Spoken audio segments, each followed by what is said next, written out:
Nii, tere! Mina olen tõesti Andres Sirde ja mul on au avada seda ja teie koolitust või meie koolitust, et ma olen olnud küll kaua õppejõud ja arvan, et ma võin ka laululaval kõneleda, aga täna isegi narveerin vaadates seda neid, kes siia on kogunenud ja kui palju inimesi on tulnud ja selle üle on ainult rõõm. Et mul on antud siis tõesti õigus avada täna teie seda koolitust. Ja ma olen selle teinud niisuguse mõttega, et vaatame, kas tuleb välja mul. Et mis on kaugküte ja sellele on vist tõesti lihtne vastata, te olete kõik sellega tegelete. Ja kaugküte on tõestatud lahendus kütte ja sooja vee ja jahutusteenus osutamiseks isoleeritud torudega võrgu kaudu. Aga me peame juba täna vaatama, see paradigma on nii palju muutunud viimaste 20 aasta jooksul ja nüüd on niisugune uus sõna nagu kliimaneutraalsus, et kas meil juba siin enne avamist oli juttu, kas selle kliimaneutraalsuse suunal on kaugküttel ka tulevikku.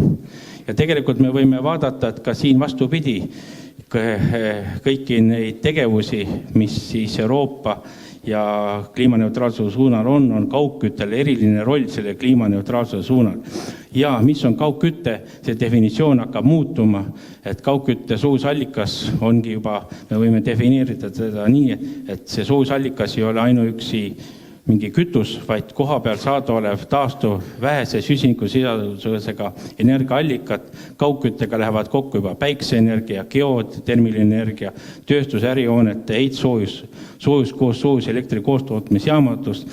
Ehk me saame integreerida sinna erinevad energiaallikad, tähendab, et tarbijad ei sõltu enam ühest tarneallikast. Kui me kogu aeg vaatasime, et kaugkütte on nagu seotud ühe allikaga, siis see paradigma hakkab ka muutuma.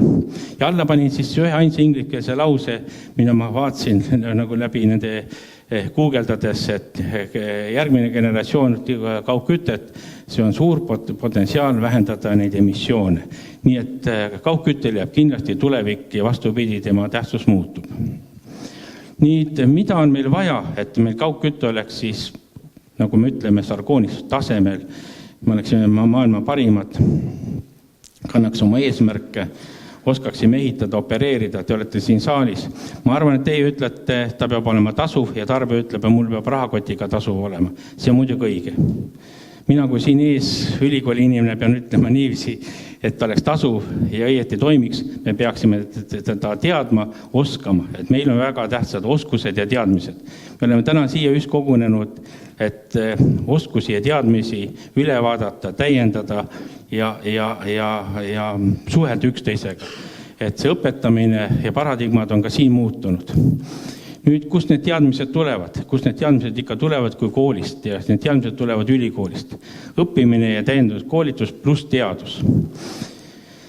Ma arvan, et see legend ülikooli muutustega, tehnikaülikooli muutusega, mis on olnud, et õppekavad on muutunud ja enam ei õpetata ühte, ei õpetata seal masinaelemente, ei õpetata soojust, on ikkagi nüüd ka juba aru saadud, et on üle läinud. Loodame, kohe tuleb direktori valimised, et nüüd me oleme stabiliseerunud, et me ei pea uuesti seda segadust tegema, aga ka kaosest optimeerimine on kõige kiirem, et me ei karda seda.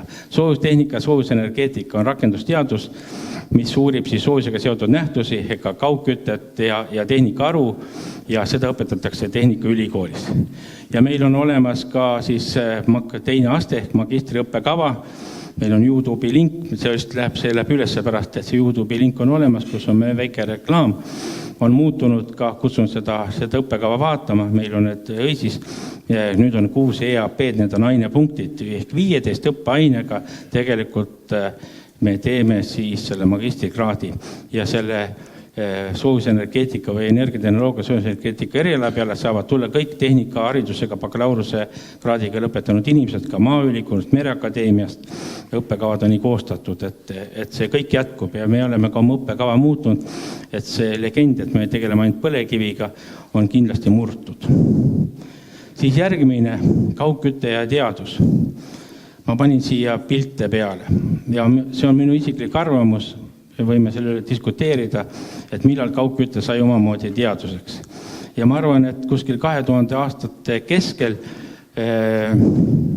oli Eesti nagu omamoodi kriisist välja tulnud ja ülikoolis hakkasime tegelema natuke laiemalt siis suhete otsimisega ka väljapool Eestit. Ja parempoolsel pildil on Norra professor, kellega me kontakteerusime uudselt.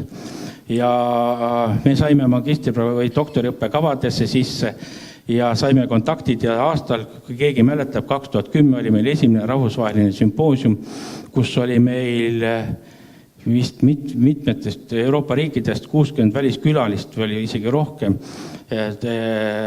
kus Eesti tuli kaardile siis Põhjamaade, Saksamaa, Norra, Rootsi, Soome ja me saime nagu tuntuks ja siiamaani on meil väga head suhted nõndanimetatud muu maailma teadusega, Taaniga ja mujaga. See konverents õnnestus meile, konverents on nagu ikkagi kuulamine nagu teie siin, aga lõppes ka ilusa peoga ja pildi peal on ka juba Anna Volkova, kes selle konverentsi hing ja sees oli. Et ma arvan, et see teadus hakkas edasi minema siis aastast 2010. Me oleme kutsutud nendele konverentsidele ja arutame ka nende konverentside taastamist. Iga 2 aasta tagant on, et järgmine varsti võiks olla jälle Tallinnas ja jälle ilusal ja uuel tasandil. Ja siin veel juurde, et tol hetkel ka meie peaminister avas selle konverentsi, et me tõime ka ta Eesti valitsuse nagu Timo Tatareid ja need on juba ka meil siin saavad aru, et sellega tuleb tegeleda. Alati me näeme, et Eestis, kui me vaatame Euroopa riikide juures, siis on meil, et Eesti on küll digiriik ja siis aga CO2 ja kõigi muude poolt tahetakse kuidagi meid tahapoole lükata. Kui te lähete nüüd ka jälle interneti ja vaatate Eurostatte ja kõiki neid statistikat, siis te avastate, et Eesti kaugkütte või soojus või energeetika parameetrid ei ole sugugi halvad. Nad on taastuvenergia kasutamise poolest, kaugkütte protsentide poolest, efektiivsuse poolest, igal juhul Euroopa esimeste riikide hulgast täna. Ja see on tänu meie enda tööle, meie enda suhtumisele ja võib-olla liiga vähe oleme seda reklaaminud välja toonud. Eesti on nii väike riik, et siis kui need absoluutarvus hakatakse kokku liitma, et palju seda raha liigub, no siis me jääme alla. Et meil need miljardeid nii palju ei ole, aga kui jagame ühe inimese kohta, siis tulevad need väga positiivsed välja. Nii et see on üks niisugune koht. Nüüd, et kas me tegeleme juhuslikult selle teadusega? Ei, ülikoolis on küll loodud suured instituudid ja täna just toimuvad nõndanimetatud teadusrühmade moodustamised. Ja meil Energiatehnoloogia instituudis, mida mina esindan, on meil siis loodud, kohe ka loodud, ta on tegelikult juba registreeritud ja toimuvad tema teadusaruannete passid ja tegemised. Meil ongi nutikad kaugkütte lahendused ja kasvuhoonegaaside emissioonide keskkonnamõju integreeritud hindamine ja seda uurimisrühma juhib Anna Volkova. Nii et ma annan nagu noorematele need asju ka üle ilusti. Et ma ei suutnud neid teemasid kõik isegi siia panna, PowerPoint sai täis, et mul hakkab siit, seda ma kartsin, patareid saavad läbi, aga me saame hakkama vist. Ja me saab liikuda siis selle edasi. Ja mida me oleme teinud, et me oleme proovinud ka avalikustada, et meil on ka üks nutilahendus mobiilides ja arvutis, kus on statistika sees ja inimesed saavad teada, mis on kaugkütte, kui palju on soojusvarustus, kui palju CO2 hoitakse. Need lingid on olemas ja et me ainult ei tegele oma laboris kinniselt, kus me ei näita, mida me millegagi teeme. Nii et ma rõhutan veel kord, et kui me tahame, et kaugkütte areneks, siis me peame toetama ka seda arendus- ja teadustegevust, mille juures on, siis läheb ka äriinimestel, kes te saalis on hästi. Nii et meil need konverentsid, kus me alustasime, me ise jätkame seal, me oleme seal hästi edukad olnud, me oleme saanud ka parima konverentsi ettekande preemiat, seal paremal üleval nurgal on näha, kuidas Eduard võtab oma auhinda vastu. Me täname ka Utilitas, kes on meil Mektorisse teinud ilusa ka kaugkütte labori, kus me viime läbi õppetööd ja mitte ainult oma eriala inimestel, vaid terve inseneri teaduskonnas õppeaines soojustehnika. Nii et selles suhtes on ka abi meile olnud. Ja kui te küsite, kus me teaduseks ka selle raha saame, siis ongi tööstusettevõtted, Utilitas, Advenit ja teised, aga ka ülikool on panustanud raha. Et kui öeldakse, et ülikool ei ole, ütleme niiviisi, et haridusministeeriumi ETAK ise nende rahastuste juures ei ole olnud, aga ülikool saab siis ka sealt baasfinantseerimise raha ja ülikooli sisekonkurssidel oleme võitnud seda rahastust nendele projektidele. Nii, ja sellega ma oma avasõnad nagu selles suhtes ütlen, see pilt on võetud internetist, ma logot ei osanud alla panna, kes selle autor on, et kaugkütte ja keskkütte on keeruline, teda peab õppima, teda peab oskama, sinna peab panustama ja head koolituspäeva. Aga nüüd veel üks sõnum, mida ma praegu mõtlesin, et siin on hästi palju meie Tehnikaülikooli tehnika soojusenergeetika eriala vilistlasi. Ja mul on hea meel täna avalikult välja öelda, et 29. mai, panke oma märkmikusse kirja, on meil reserveeritud Tehnikaülikooli aula ja ka Kleeni loss. Ja 5 aastat on täis ja meil tuleb jälle soojusenergeetika vilistlaste kokkutulek. Et me organiseerime seda. See on esimene ametlik teade mul ka täna teile välja öeldud. Nii et aitäh!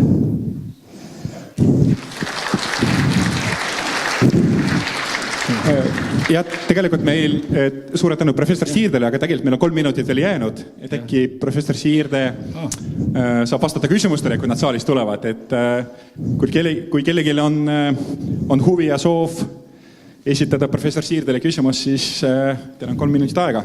Kahjuks ma pean ise kell 2 olema linnas, et ma olen siin kuni kohvipausini. Tahab keegi midagi küsida? Või jätame... palun Siim.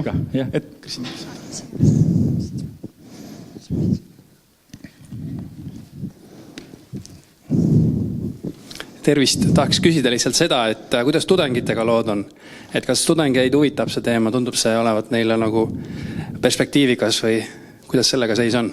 Aitäh, see on hea küsimus, et see on, unustasin nagu võib-olla mainimata, et tundub, et tudengitega magistriõppekaval on hästi, mis on üllatus mulle ja see on tohutu hea üllatus. Ülikool on öelnud, et kui meil on alla 10 tudengit, siis õppekava ei avata. Ja siin mõned 5 aastat tagasi oli meil 7-9 piir ja ma sain peapesu, ikkagi seda avati. Täna on 2 aastat järgi mööda magistriõppekavale tulnud 18 uut tudengit. Magistriõppekaval, mis on 2-aastane, õpib praegu 41 tudengit. Et mõni on nagu üle läinud. Pigem on rohkem probleem võib-olla nende bakalaurustega, need integreeritud, mis ei ole enam seotud magistrikavadega. Aga asi seal ka nii hull ei ole, et iga aasta tuleb üle 30 inimese, mis on tegelikult väga positiivne. Ja sinna magistriõppekavale tulevadki nüüd põllumajandus- või maaülikoolist ja tehnilise füüsikaerialade pealt, et ka see koht on lahti läinud, et meil ei ole 5-aastane õppeprogramm, vaid on arvestatud seda, et bakalaurus ei ole seotud magistriõppekavaga. Aga teeme tööd muidugi selle nimel. On veel äkki küsimusi peale Siimu? Et kui ei ole, siis pakun välja, et veel üks aplaus professor Siirdele ja saab liikuda edasi.